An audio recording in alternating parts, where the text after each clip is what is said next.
Good morning. नमस्कार मित्रांनो. आपली इंडियन कॉन्स्टिट्यूशन एक सिरीज चालू आहे. त्या सिरीजच्या माध्यमातून आपण आतापर्यंत आर्टिकल 1 पासून 17 पर्यंत आर्टिकल कव्हर केले आहेत. आज आर्टिकल 2 घेऊ. आपण पहिले शॉर्ट व्हिडिओ बनत होतो, पण शॉर्ट व्हिडिओ मध्ये तेवढी माहिती देता येत नव्हती. विद्यार्थ्यांचं म्हणणं आहे की थोडंसं डिटेल द्या, आणि खरी गोष्ट आहे. आज आर्टिकल आपण घेऊ. आर्टिकल 18 आणि आर्टिकल 19, आर्टिकल 18 आणि आर्टिकल 19. मग आर्टिकल 12 पासून ते आर्टिकल 35 पर्यंत हे सगळे फंडामेंटल राईट्स आहेत, मूलभूत अधिकार. आपल्या प्रत्येक भारतीय नागरिकाचा ते मूलभूत अधिकार आहे. त्याच्या जर उल्लंघन झालं असेल तर आपण कोर्टामध्ये जाऊ शकतो, सरकारच्या विरुद्ध जाऊ शकतो.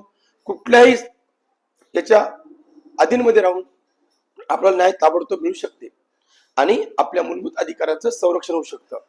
आर्टिकल हे जे आहे 18 नुसार ज्या पदव्या कॅन्सल केल्या गेल्या त्याच्यावर रिप्लेस म्हणून भारतामध्ये भारतरत्न, पद्मविभूषण, पद्मश्री, पद्मभूषण हे पुरस्कार सुरू केलेत. याची रँक कशी आहे? टॉपला आहे ते भारतरत्न, नंबर 2 ला आहे ते पद्मविभूषण, नंबर 3 ला आहे ते पद्मभूषण, नंबर 4 ला आहे ते पद्मश्री. ते पुरस्कार दिले गेले समाजामध्ये जे लोक काम करतात त्यांच्यासाठी. कारण आपण बघितलं आर्टिकल 17 मध्ये ह्या पदव्या बाकीच्या पाटील, देशमुख, सरनोबदार अशा ज्या सगळ्या पदव्या कॅन्सल केल्या गेल्या आणि आपण सगळे लॉनं इक्वल आहोत. मग आता आपल्याला जर पदवी मिळाली तर कोणती मिळू शकते? तर या पदव्या मिळू शकतात. दुसरी गोष्ट, तुम्हाला एज्युकेशनल पदव्या सोडल्या म्हणजे BA, BCom, ME ह्या ज्या पदव्या सोडल्या तर इतर पदव्या आपल्या राज्यघटनेला मान्य नाहीत.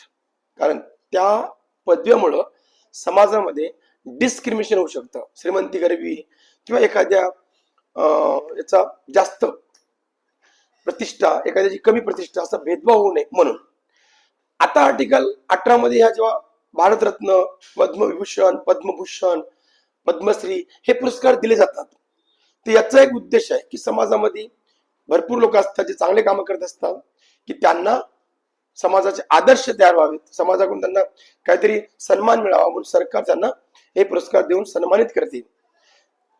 त्यानंतर बऱ्याच सुविधा मिळतात, no doubts. Article 18 clear. Article 19 it is a very important article in fundamental rights. Article 19 मध्ये आपल्याला जवळपास 6 मूलभूत अधिकार दिले आहेत. 6 खूपच महत्वाचे. कोणते आर्टिकल दिले? तर 19A आर्टिकल जे तुमच्यासाठी आहे तर ते तुमचं फ्रीडम ऑफ स्पीच, भाषण स्वातंत्र्य.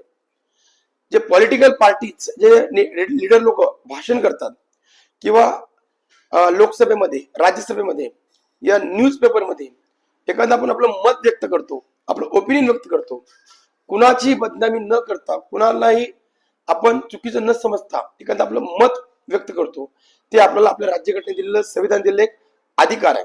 पण freedom of speech 19A freedom of speech यानुसार आपण पब्लिकच्या फायद्यासाठी आपलं मत, आपलं ओपिनियन मांडू शकतो. याच्यावर तुम्हाला कोणी काही म्हणू शकत नाही, फक्त पर्सनल अटॅक करता येत नाही. ओके, ठीक आहे. नंबर आर्टिकल 19B, तुम्हाला जेव्हा सभा घेत असता, कुठेही तुम्ही भारतामध्ये सभा घेऊ शकता, पण कंडिशन काय? शांततेने घ्यावे लागेल. तुम्हाला देशाच्या विरुद्ध संविधानाच्या कक्षेमध्ये राहून तुम्ही बोलू शकता, परंतु देशामध्ये, समाजामध्ये अशांतता होईल असं तुम्हाला करता येणार नाही.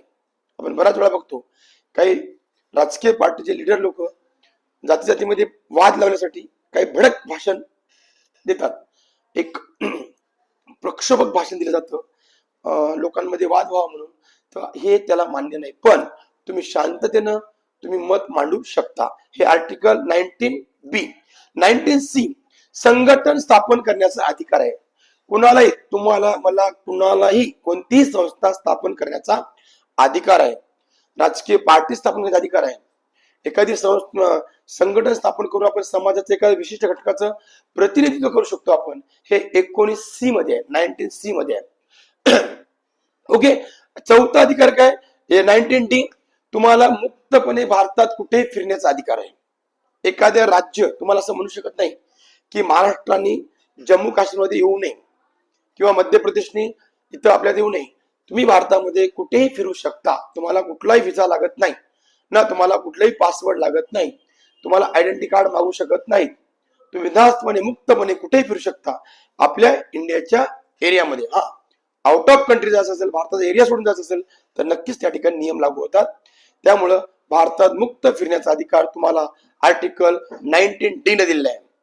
आर्टिकल 19E कुठेही राहण्याचा अधिकार आहे तुम्हाला. हे आर्टिकल खूप महत्वाचं आहे, नेहमी चर्चेमध्ये येते. कारण या ठिकाणी बऱ्याच ठिकाणी काय होतं, राष्ट्र किंवा राज्यप्रेम समोर येते. आपल्या महाराष्ट्रामध्ये राहतो तर मुंबईसारख्या राज्यामध्ये बेटा, मुंबईसारख्या राज्यामध्ये काय होतं, कधी युपी, बिहार, मध्य प्रदेशले लोक कामगारसाठी येतात. काम करण्यात आल्यावर साहजिक आहे स्थानिकांचा रोजगार जातो. अशा वेळेस तिथले स्थानिक लीडर लोक, खास करून महाराष्ट्र नवनिर्माण सेना असेल किंवा अजून कोणत्या पार्टी असतील, त्या पार्टीज काय करत असतात की स्थानिकांचं प्रतिनिधित्व करतात. त्यांचा उद्देश ओके आहे, कारण स्थानिकांना रोजगार मिळाला पाहिजे. जरी असेल तरी संविधानाने असं एक कलम दिलेलं आहे 19E की त्यांना कुठेही काम करण्याचा, कुठेही राहण्याचा अधिकार आहे. म्हणून आपण त्यांना हाकलून देऊ शकत नाही, एवढं मात्र नक्की. म्हणून आपल्याला संविधानाचा सन्मान राखावाच लागतो प्रत्येकाला. आर्टिकल 19G तुम्हाला कोणताही व्यवसाय करण्याचा अधिकार कुठेही कुठेही कुठल्याही स्टेटमध्ये. हे फक्त पूर्वी जम्मू काश्मीरमध्ये लागू नव्हतं. आर्टिकल 370 जोपर्यंत अस्तित्वात होतं तोपर्यंत. 370 कॅन्सल झाल्यावर आता भारतामध्ये टोटल 28 राज्य आणि 8 केंद्रशासित प्रदेश आहेत. त्या ठिकाणी जाऊन तुम्ही तुमचा व्यवसाय उभारू शकता, तुम्ही शिक्षण घेऊ शकता, तुम्ही वास्तव्य करू शकता. हे तुम्हाला 19 आर्टिकल मधलं A, B, C, D, E आणि G हे 6 तुमचे राईट्स आहेत. म्हणून लक्षात ठेवा, आर्टिकल 19 जबरदस्त महत्वाचं आहे. आर्टिकल 19A लक्षात ठेवा, फ्रीडम ऑफ स्पीच. बी सांगितलं शांततेत तुम्हाला सभा घेता येतं तुम्हाला.